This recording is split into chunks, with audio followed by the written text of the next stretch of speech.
में 8 साल में एक बार भी लोगों को अपनी मन की बात तो सुनाए, लेकिन क्या लोगों का मन की बात नहीं सुनना चाहेंगे? इस बंदे के अंदर देशभक्ति की भावना है, वो इस देश का सिपाही है। सिर्फ ड्रेस पहन के, चलिए ड्रेस पहन के हम लोग सरहद पे, हमें मौका मिला, सरहद पे हम खड़े हैं, लेकिन क्या आपको ड्रेस पहनने का मौका मिलता तो क्या आप नहीं पहनते? मैं आपसे पूछना चाहता हूँ, क्या आप ड्रेस पहन के, क्या आप इस देश का सिपाही नहीं मानते हैं? बताइए, आपसे पूछना चाहता हूँ भैया, आपसे पूछना चाहता हूँ, आप देश का सिपाही मानते हो अपने आप को? देखिए, जिस बंदे के अंदर देशभक्ति की भावना है वो बंदा देश का सिपाही है। 75 सालों में पहली बार ऐसा हुआ है कि जेसीओ जवान और वीर नारी अपनी हक के लिए रोड पे आए हैं। आप लोगों ने कंटिन्यू कवर किया है। सबसे पहले तो कुछ भी करने से पहले मैं राष्ट्रवन चैनल और सर आपका क्या नाम है चैनल का? रियल ट्रूथ, ये दोनों चैनल को मैं धन्यवाद देना चाहता हूं और आपके दर्शकों से और फौजी अभिभावकों से मैं रिकमेंड करूंगा जो कि इस चैनल को ज़्यादा से ज़्यादा सब्सक्राइब करें और इस वीडियो को ज़्यादा से ज़्यादा शेयर करें। शेयर इन चैनलों के लिए मत करें, शेयर करें हम फौजी भाइयों के लिए। ज़्यादा से ज़्यादा आप शेयर करोगे तो माननीय प्रधानमंत्री, माननीय राष्ट्रपति और माननीय कैबिनेट मिनिस्टर के पास में हमारा वाइट जा सके। तो इसीलिए मैं रिकमेंड करूंगा जी ज़्यादा से ज़्यादा शेयर करें। अब रह गई बात जो कि आपने बोला 39वां दिन, सर ये 39वां दिन नहीं, अगर 390 दिन भी होगा, लेकिन हम लोग पीछे नहीं हटेंगे। हम लोग अपनी बातों पे डटे हुए हैं, वो डटे रहेंगे, ठीक है? हम लोग पीछे नहीं हटेंगे। जब तक सरकार हमारी बात नहीं मानेगी तब तक हम लोग डटे रहेंगे। आपकी बात मान नहीं रही है और 3 तारीख को एक ऐसा वक्त समय फिक्स किया गया है कि जब आप लोग कह रहे हैं, क्योंकि आपके पूर्व और भी जितने भी सैनिक थे उन्होंने कहा है कि अब 3 तारीख को ही असली शक्ति प्रदर्शन सरकार से यदि देखना चाहती है तो वो देख सकते हैं। देखिए सर, मैं एक चीज समझाना चाहता हूँ, आप समझिएगा। 75 सालों में पहली बार ऐसा हुआ है कि जेसीओ जवान और वीर नारी अपनी हक के लिए रोड पे आए हैं। और ये जो सरकार को दिल्ली के जंतर मंतर से सिर्फ और सिर्फ सांकेतिक प्रोटेस्ट यहाँ हम लोग कर रहे हैं। हम लोग 50 से 100 की नफरी में जंतर पे हैं, लेकिन जो असली में ताकत सरकार को दिखेगा वो 3 तारीख को दिखेगा और 4 तारीख के पेपर पे दिखेगा, प्रिंट मीडिया पे दिखेगा, आप लोगों के चैनल पे दिखेगा। क्यों? क्योंकि सरकार को जो डाटा दिया गया है, जो 3% अधिकारीगण जो डाटा दिए, वो डाटा टोटल के टोटल गलत दिए। हमारा पूरा शक्ति दिखा के वो सारा सरकार से जो 28,000 करोड़ ये OROP-2 में जो लिए गए, उसका 90% जो अमाउंट है वो अधिकारी के अकाउंट में गया। अगर अधिकारी के अकाउंट में नहीं गया तो मैं सरकार से पूछना चाहता हूं, सरकार से जानना चाहता हूं कि वो क्लियर करे जो कि हाँ जवानों के अकाउंट में कितना गया, वीर नारी के अकाउंट में कितना गया और जेसीओ साहब के अकाउंट में कितना गया और अधिकारी के अकाउंट में कितना गया। आज क्यों नहीं कोई भी अधिकारी, इस देश की अधिकारी क्यों नहीं खुल के बोल रहा है कि हाँ हमारे अकाउंट में इतना आया? कोई भी अधिकारी आज नहीं बता रहा है। तो ये जो शक्ति है 3 तारीख को दिखेगा और मैं पूरे देश के वीर जवानों से, वीर नारी से और जेसीओ साहब से और बाकी उनके अभिभावक से कहना चाहूँगा, रिकमेंड करना चाहूँगा जो कि अपने अपने नज़दीकी सब डिवीज़न में, डिस्ट्रिक्ट हेडक्वार्टर में और इवन जो सब डिवीज़न और डिस्ट्रिक्ट हेडक्वार्टर से दूर है वो स्पीड पोस्ट करके ये दिखा दे जो कि देश की सेना के साथ में किस तरीके से छल हुआ है, किस तरीके से भेदभाव हुआ है। उस भेदभाव का एक मिसाल दिखाने जा रहे हैं हम लोग। सर, बहुत सारे फोन कॉल्स आ रहे हैं तमाम चैनलों को। चलिए, ये लोग पूर्व सैनिक हैं नहीं जी, ये लोग कुछ लोगों के द्वारा बरगलाए गए हैं और वो लोग जाके बैठे हैं, उनकी मांग हमें तो नहीं लगता कि पूरा हो पाए। सर, आपको एक बात मैं बताना चाहता हूं, अगर इस तरीके के जो कॉल कर रहे हैं, शायद देखिए हो सकता है कि मैं अकेला गलत हो सकता हूं, मैं मान लिया कि मैं अकेला गलत हो सकता हूं। आपने 20 फरवरी को देखा, आपने 12 मार्च को देखा, हिंदुस्तान के कन्याकुमारी से लेके जम्मू कश्मीर तक और गुजरात से लेके अरुणाचल प्रदेश तक के हिंदुस्तान के कोने कोने से लोग उठ के जंतर मंतर पे आए, लाखों की संख्या में आए। क्या वो सारे के सारे लोग गलत हैं? अगर इनको सारे के सारे लोग गलत नजर आ रहे हैं, एक देश की सिपाही जो सरहद पे खड़ा होके गोलियां सबसे पहले अपने सीने पे लेता है, अगर उनको ये गलत बोल रहे हैं, बरगलाए हुए कर रहे हैं, तो उनकी सोच में प्रॉब्लम है। उनको सोच को चेंज करना चाहिए। और ये वो लोग हैं, चंद लोग जो हमारे बड़े भाई के, आपको बता देना चाहता हूं, जो हमारे बड़े भाई, हमारे अधिकारी हैं, उनके ये लोग प्यादे हैं। बड़े भाई डायरेक्ट खुल के सामने नहीं आ रहे, वो हमारे ही बीच में कुछ लोगों को निजी लाभ देके हमारे अगेंस्ट में खड़ा कर रहे हैं। लेकिन उन लोगों को सुन लेना और उन लोगों को समझ लेना चाहिए जो कि ये जो आग जो है सो 75 साल से जमा हुआ आग की शुरुआत हुआ है। अब ये सेना, ये वीर नारी और ये जवान जो जेसीओ साहबान जिनके साथ में गलत हुआ है वो अब नहीं रुकेगा और इसका उदाहरण 3 तारीख को देखने को दोबारा मिल जाएगा। सर, आपके खिलाफ लेटर लिखा गया बाकायदा कि इनको कुचल दो, ये वर्गलाए लोग हैं, सेना को बदनाम कर रहे हैं, अपमान कर रहे हैं। आपने बहुत अच्छा बात याद दिला दिया। देखिए, जो लोग लेटर लिख रहे हैं ना, वो लोग सोशल मीडिया पे आके कल होके खुद माफी मांगे। शर्म आनी चाहिए ऐसे लोगों को जो कि सेना को कुचलने की बात कर रही है। ऐसे लोगों को शर्म आनी चाहिए। उनके लिए मैं ज्यादा कमेंट नहीं बोलूंगा, बस इतनी एक वर्ड बोलूंगा, ऐसे लोगों को शर्म आनी चाहिए। और सरकार को भी मैं रिकमेंड करूंगा, रिक्वेस्ट करूंगा कि ऐसे लोगों को चिन्हित किया जाए और इन्हीं लोगों के कारण आज सेना रोड पे है। बहुत ऐसी बातें हैं जिसके वजह से कि सेना पे बार बार उंगलियां भी उठी है और उसी में से एक बात निकल के ये सामने आती है कि क्या जिस तरीके से अभी आप लोग, क्योंकि आप लोग पूर्व सैनिक हो गए हैं लेकिन फिर भी अपने आप को पूर्व कह नहीं रहे हैं, क्योंकि जज्बा वही है, जोश वही है, जुनून वही है। तो क्या जिस तरीके से अधिकारियों ने आप लोगों को बेवकूफ़ बनाया, मूर्ख बनाया कह सकते हैं, तो क्या अब उसी का ये रोष निकल रहा है आपके सामने? देखिए सर, आपने बहुत अच्छी बात बोले जी कि आप लोग पूर्व सैनिक हो गए हैं लेकिन कह नहीं रहे हैं। देखिए, सबसे पहले तो मेरा मानना है, एज एक फौजी होने के मानना है, जिस बंदे के अंदर देशभक्ति की भावना है वो इस देश का सिपाही है।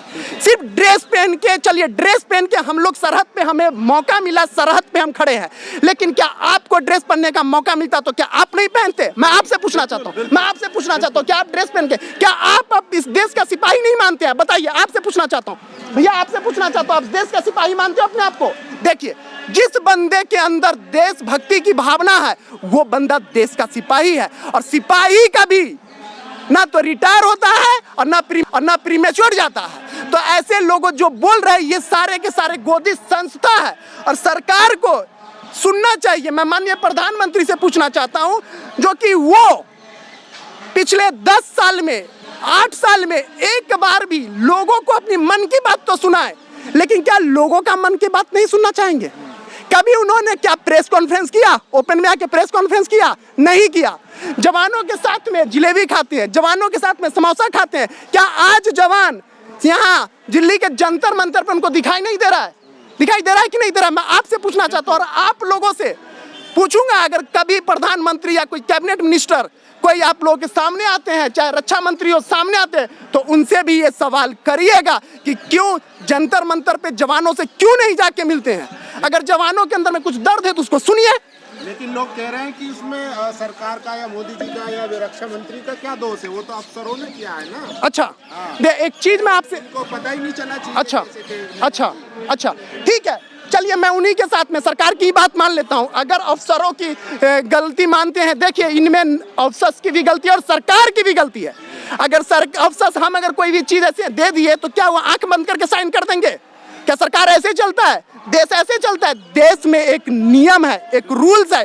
कोई भी चीज कैबिनेट से पास होने से पहले कई एक सारे बैरोक्रेट होंगे जो कि फिल्टर किए होंगे OROP2 को। ऐसे थोड़ी नहीं इतना पैसा कैबिनेट से सैंक्शन हो गया। ये इस तरीके से बात अगर सरकार की तरफ से उठाया जा रहा है, बताया जा रहा है, तो सरकार हमारी भोली भाली सेना को बेवकूफ बना रही है। सरकार यहाँ पे आपके साथ छल कर रही है। सरकार एकदम, सरकार देखिए, अब सरकार की बात कर लेता हूँ। सरकार की दोहरी नीति है, सरकार की दोहरी नीति है। अब मैं बात कर लेता हूँ सेंटर में वही बीजेपी, मैं बीजेपी की बात कर, सेंटर में बीजेपी यहाँ उनके नाक के नीचे में बैठे हुए, लेकिन हमारी संज्ञान सुनने के लिए तैयार नहीं है। और वही बिहार की बात कर लेता हूँ, बिहार में वही बीजेपी सेना के एक मुद्दा को लेके विधानसभा नहीं चलने दे रही है। तो क्या बोलेंगे? इसकी दोहरी नीति नहीं बोलेंगे तो क्या बोलेंगे? बिल्कुल। और इस तरीके से जो सरकार का जो रवैया है, इससे क्या सेना जो यहाँ पे बैठे हैं और जो बॉर्डरों पे सिक्योरिटी दे रहे हैं, दोनों के मन में कितना बड़ा डिफरेंस होगा, कितना बड़ा मतभेद हो रहा है, ऐसे देश की जनता क्या सोचे? देखिए, एक बात मैं आपको बताना चाहता हूँ, माननीय प्रधानमंत्री जी अगर इस चीज को जल्दी से रिजॉल्व नहीं करेंगे, क्या वीर नारी को, जिसको कि 2006 में मात्र 3000 रुपया मिल रहा था, 3500 रुपया मिल रहा था, आज 9000 मिल रहा है, वही ऑफिसर्स को जिसको 11,000 मिल रहा था आज 78,000 रुपया मिल रहा है ऑफिसर के वीर नारी को। माननीय इतना डिफरेंस क्यों? माननीय प्रधानमंत्री जी को जितना जल्दी हो सके इस चीज पे संज्ञान लेना चाहिए, नहीं तो देश के आंतरिक सेना के अंदर ये कमजोरी होगा, देश कमजोर होगा, क्योंकि जिस देश की सेना ही कमजोर हो जाए तो वो देश कमजोर नहीं होगा। आखिरी सवाल ले लिए सर, आप देश भर के तमाम राज्यों में गए हैं, 3 तारीख का जो आंदोलन होना है, क्या क्या लगता है कैसी तैयारियां चल रही है, किस लेवल पे होगा? सर 3 तारीख का उसका इमेजिन आप नहीं कर सकते हो, इस तरीके से लोगों के अंदर में आक्रोश है और माननीय प्रधानमंत्री जी को इस चीज को समझना चाहिए।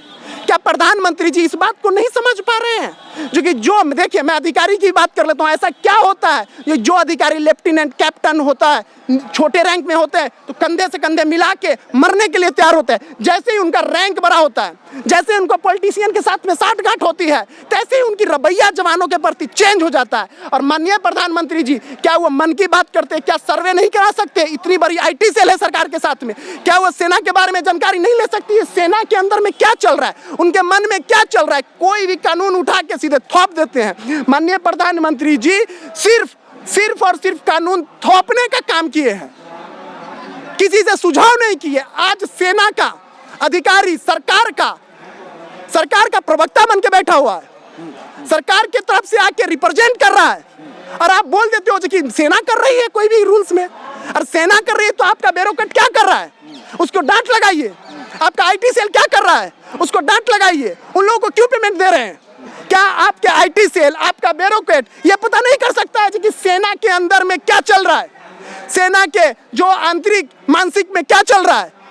तो ये जो आपने पूछा मेरे से, जो कि देश में 3 तारीख को लेके क्या चल रहा है, किस तरीके की तैयारी चल रहा है, वो 4 तारीख की पेपर में देख लीजिएगा। और 3 तारीख के आप लोग मीडिया में, सोशल मीडिया में, नेशनल मीडिया तो छापेगी ही नहीं। नेशनल मीडिया तो गोदी मीडिया है।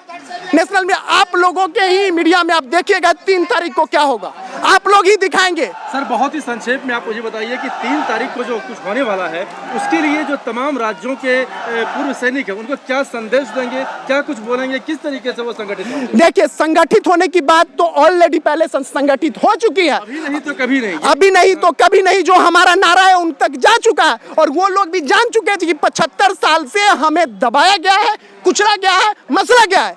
हमारे नाम पे सरकार से फंड लिया गया है और हमें कुछ भी नहीं दिया गया है। तो यही मैसेज मैं फाइनली सरकार को देना चाहूंगा और उन सारे देश के तमाम फौजी समाज के लोगों से मैसेज करूंगा। और NGO, जो छोटे छोटे NGO है, जो बड़े बड़े संगठन है, उनको भी मैं आग्रह करूंगा, उनको भी आह्वान करूंगा कि सेना के साथ में खड़ा रहे। जिस तरीके से आप सेना के शहादत में खड़ा रहते हैं तो ये भी एक शहादत से कम नहीं है। सेना के साथ में छल हुआ है। तो ये 3 तारीख को आप देखिएगा पूरे देश की सेना एक बार जब रोड पे उतरेगी तो आप लोग ही दिखाएंगे, नेशनल मीडिया तो दिखाएगी नहीं। नेशनल मीडिया को तो स्टूडियो में बैठ के मुर्गा लड़ाने से फुर्सत ही नहीं है। शाम के आप देखिएगा आ जाएगा ऐसे मटकते मटकते 2 आ जाएंगे लिपस्टिक लगा के, और क्या काम करके एक मुर्गा इधर एक मुर्गा इधर, और उनको धर्म, बस धर्म पे एक, वो भी गेटअप में आएंगे पूरा चोला, एक आएगा पूरा भगवा पहन के, दूसरा आएगा दाढ़ी डूडी लगा के, इस तरीके से आएगी। और GDP का पता नहीं होगा, जो GDP क्या चीज होता है, GDP पे डिस्कशन करेंगे, ठीक है, धर्म पे डिस्कशन करेंगे। तो उनको मुर्गा लड़ाने से फुर्सत नहीं है। आप ही लोग उठाओगे बात। मुझे पता है जिस तरीके से 20 तारीख से आप लोग सपोर्ट कर रहे हो उसी तरीके से आप लोग सपोर्ट करोगे। नेशनल मीडिया पे अब हमें भरोसा नहीं रहा, ये तो गोदी मीडिया है, राष्ट्रवादी मीडिया है। हाँ, राष्ट्रवादी देश बचाने की बात करता है। अच्छा, देश बचाने की बात कर रही है, देश बचाने की बात कर रहे हैं। वर्ल्ड में आप अंदाजा लगा लीजिए 2014 के बाद नेशनल मीडिया का रैंकिंग 152 जा चुकी है। आप इससे अंदाजा लगा सकते हैं पाकिस्तान से भी अपने हिंदुस्तान की नेशनल मीडिया की रैंकिंग है। क्या बोल सकते हैं? बस इतनी ही मैं मैसेज देना चाहूंगा आपके चैनल के माध्यम से कि जो भी देश के फौजी समाज से है वो 3 तारीख का फोकस करें। और मैं बाकी संगठनों से भी बोलूंगा जो कि फौज से नहीं है और फौज के और देश के सिपाही को सपोर्ट करना चाहते हैं, देश के जवानों को सपोर्ट करना चाहते हैं, वो हमारे सपोर्ट में खड़ा हो। बस इतना ही। आपने बाइट लिया, इसके लिए बहुत बहुत धन्यवाद। Thank you. जय हिंद।